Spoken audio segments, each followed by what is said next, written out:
Was it a mechanical issue? Was it the road environment? There was talks of wind. Either way, you're getting outplayed. So I don't know if there was a definable excuse for how Quinn Ewers played in that game. The bigger, broader issue is, I think, with Coach Sarkisian. Tom Herman coached 50 games for Texas and had 4 losses after leading at the half. Sark has coached 20 games for Texas so far and already has 6 losses after leading at the half. This is the thing that we saw last year. They were unable to put teams away when they jumped out in front. To not have that killer instinct, to not be able to change things offensively, to be able to keep putting like that pressure on other teams, and then knowing when your game plan isn't working and being able to audible. That's the thing that kills me about Coach Sark. Being so rigid in your game planning, being so sure that your scheme is so much better than everybody else's. You're so much smarter than everybody else that you can't adjust. Because a guy like Mike Gundy, we think of him as a rigid coach,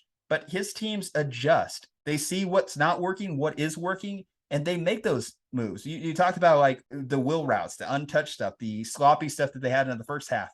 They largely corrected that in the second half. We didn't see any of those big plays. We saw them jumping on the Texas running game. We saw them putting pressure on Quinn, making him a little bit uncomfortable. And he's a guy that's already struggling, already probably unsure about himself confidence-wise, tough road environment being in Stillwater. Gundy and them just found something that worked, and they were able to audible mid-game. The fact that you can go into halftime and not be able to make those adjustments, I think is something that I don't think Sark can really correct. This is who he is. I think this is who Coach Steve Sarkisian is at his core. This is also why he got fired by the Falcons. This exact thing you're talking about is why after 2 years, the Falcons got rid of him as offensive coordinator. We've seen this consistently, that in another conversation for me to have too, as a Niners fan, guys like Kyle Shanahan, guys like Steve Sarkisian, guys who have been dubbed offensive geniuses, they are so sure of their shit. Their shit is so much better than everybody else's that when it's time to change things up, they can't. They just can't. Because Bijan, again, you talk about how good he was in the first half. We did not see that Bijan in the second half.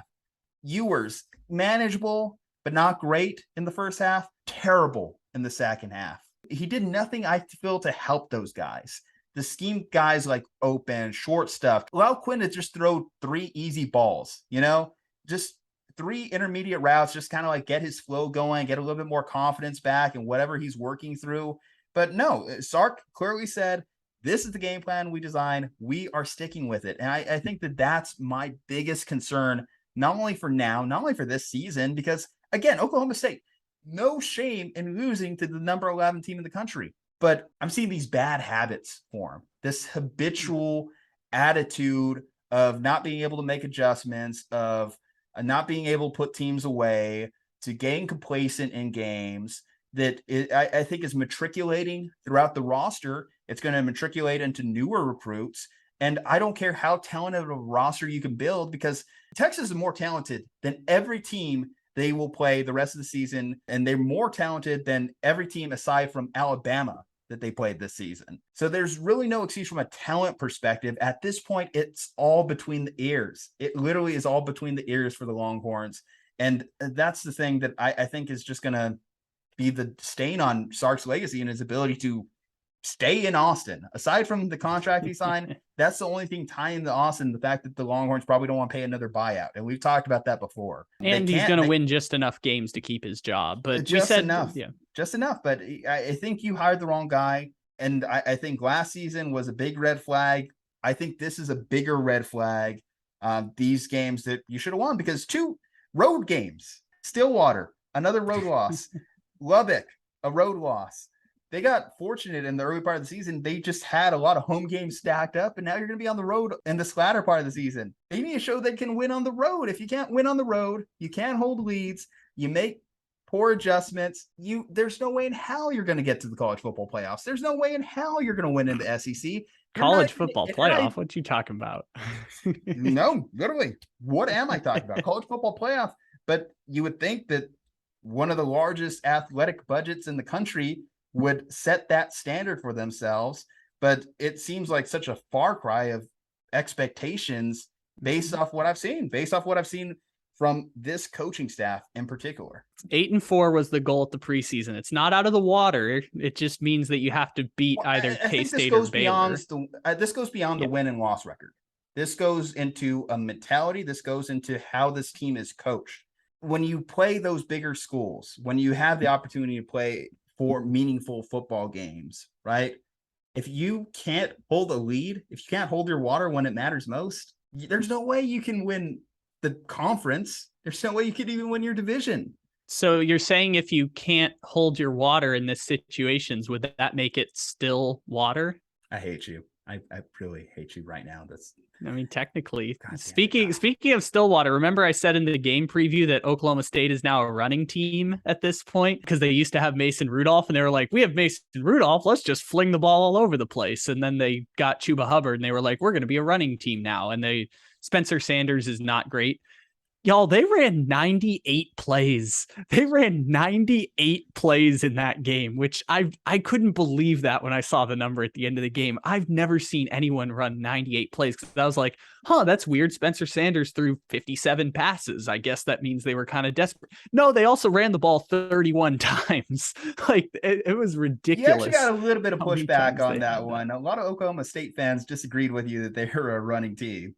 Look, I'm not going to say I've watched a ton of Oklahoma State football this year. The numbers that I did when I was researching the game suggest that Oklahoma State is a running team. I know Spencer Sanders is not a great quarterback. That I've been watching college football for 4 years. I know Spencer Sanders is not a great quarterback. And so Oklahoma State's kind of in this weird in-between space where they would prefer their identity to be running the football because letting Spencer Sanders throw the ball doesn't look good at all. So Oklahoma State, look better than Quinn.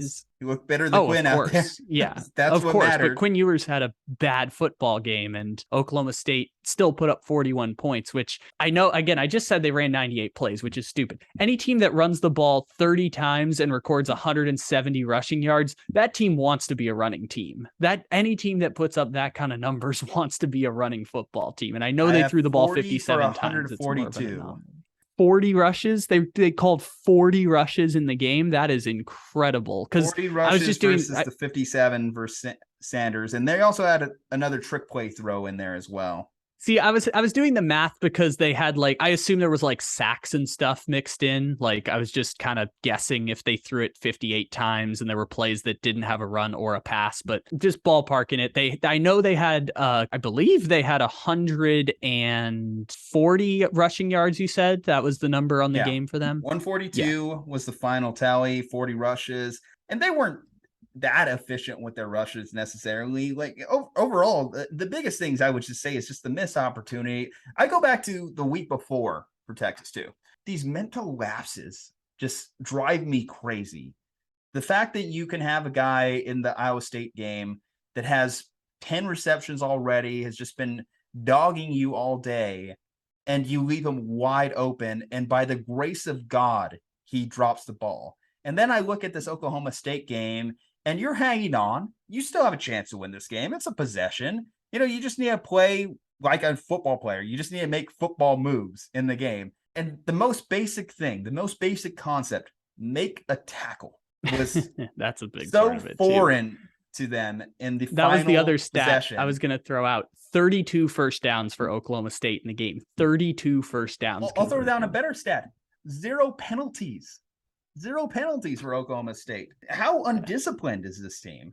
They don't tackle. They're undisciplined. They don't make adjustments. They can't hold leads. That is a systematic problem for a football team. That is something that you just can't just wave a magic wand, coach around, scheme around, game plan around. That is a legitimate thing that you almost need to have a sports psychologist talk with you and try and figure out, because isn't that why why can't you get it done? Isn't that why at the start of the year, though, we assumed Oklahoma State would beat Texas? We chalked that up as this is a game they probably lose on the schedule. Oklahoma State's not recruiting at the same level as Texas. They're not having the same success in the transfer portal. And at the same time, we just looked at it and we're like, yeah, Oklahoma State was half a yard from being the team that could cry about not making the college football playoff last year. And this year, if they don't lose to TCU, there's a chance they end up getting not again getting the 5th or 6th spot in the playoff, but they're going to be a New Year's 6 team this year and probably play for the Big 12 championship again. So I think that's part of why Oklahoma State, I know they were 6-point favorites and that was a little confusing, but that's why we chalk up Oklahoma State to be a team that should beat Texas, even given the state of the program and the players that Texas is bringing in. Yeah, I think that this is the type of week that just kind of makes you do a reevaluation of the whole program. The 5-3 record is arbitrary when you have bigger issues, bigger picture issues like this Longhorns team has. And I think that should be a talking point the rest of the season, the rest of this week. The coaches have to legitimately sit down and look in the mirror after this one and ask themselves, why is this happening? What am I doing wrong? Sark, again, talking to you directly. You have to ask yourself, what are you doing wrong? Look at a guy like Jim Harbaugh. Jim Harbaugh, a couple of years ago, looked at himself in the mirror, reevaluated the state of the program, and asked himself why Michigan wasn't getting it done. And you know what they do? They hire someone from the Baltimore Ravens coaching staff, and he comes in and makes a world of difference for that team. What's that one checkmate move that the Texas Longhorns are missing? If you have any ideas, I want to hear your thoughts in the comments section. Leave a like on the video, subscribe to the channel, follow us on social media. From Ju-Ju and Kyle, stay safe, happy, and healthy. We'll see you on the next one.